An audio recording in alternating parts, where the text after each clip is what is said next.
Well, let me tell you what we're going to do today. We have constructed a mini election, but Harry Hersey, as you have served as a technical advisor how to do this, we're going to ask you to remain outside. After you, let me introduce you to my election staff.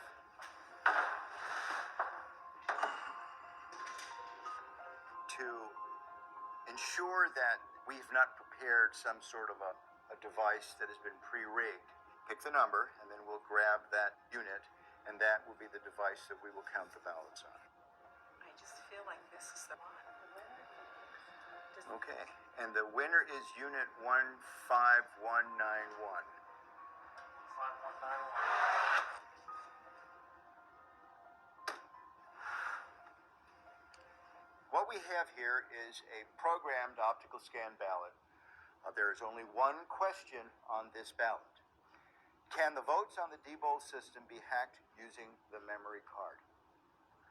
I have only touched the memory card, not the other parts of the Diebold election system, which is going to be used today. Only the memory card.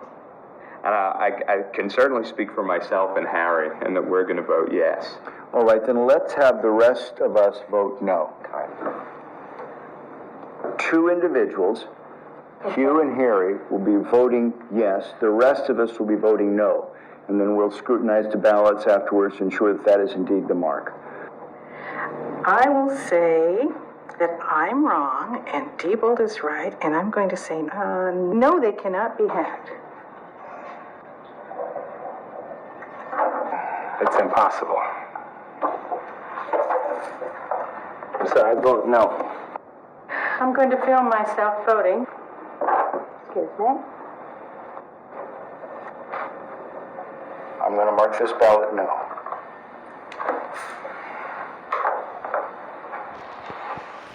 Dr. Thompson? I am going to mark this ballot yes. Seen some pretty concerning things.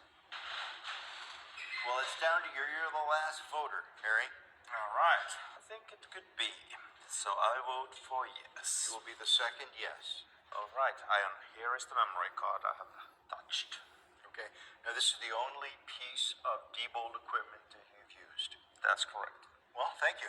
Let me take your ballot in. This card will go into this slot. The next activity that the election worker does on the morning of the election is turn the machine on, making it live to receive votes. When you do that, this machine will produce what is called a zero total tape. The machine is going through a self-test analysis, and then it will spontaneously turn on.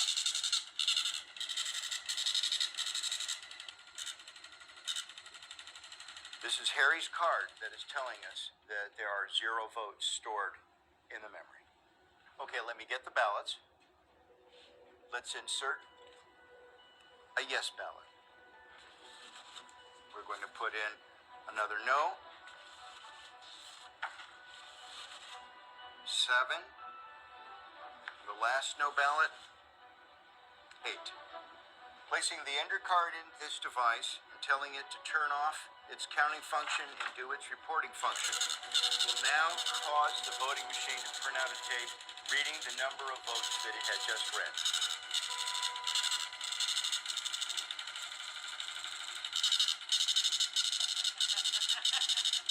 Oh my. Oh no! What is it? 7 yes, 1 no. Oh my god! Oh my gosh! Let me see. Here's the tape. 7 people said it could be hacked. And we put through 6 and 2. 6 no's no's and 2 yes. Oh my gosh! Do you know what this means? How do we know that Harry didn't just change the report and the votes themselves on the memory card are still correct? If that was the case when they go into GEMS, the results would be different, isn't that right? I mean, the only way to know that is to read them into GEMS and to check the vote See what totals. GEMS says. Should we do that? I think we should, because I want to confirm for my own analysis Is this just a superficial? Right, that's a good In other words, question. did we just change the words on this paper? And we will upload this memory card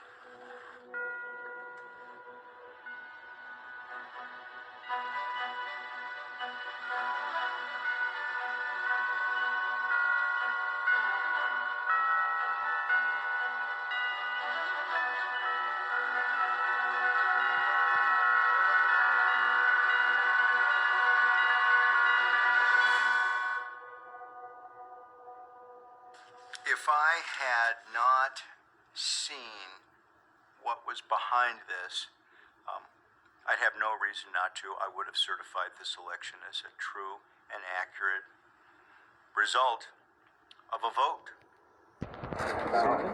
What does this mean to you? Makes me cry. I'm sorry, but it does.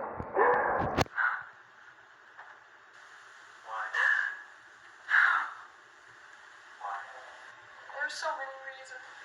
The reasons because there are people out there who are giving their lives to try to make our elections secure, and they're being called conspiracy theorists and technophobes, and these vendors are lying and saying that everything's all right, and it's not all right.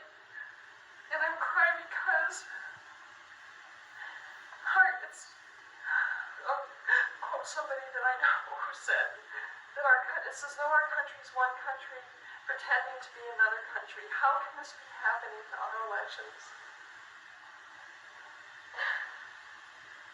This really does affect me.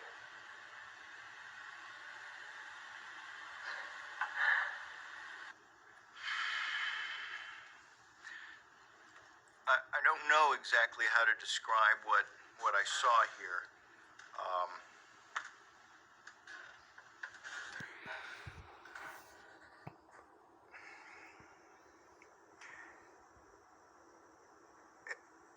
I think we, as election officials, need to be a little bit more demanding from the vendors as to the technical specifications of this equipment. The vendors are driving the process of voting technology in the United States. I would much rather, at this point, I think, focus on allowing citizens to select technology that satisfies their needs.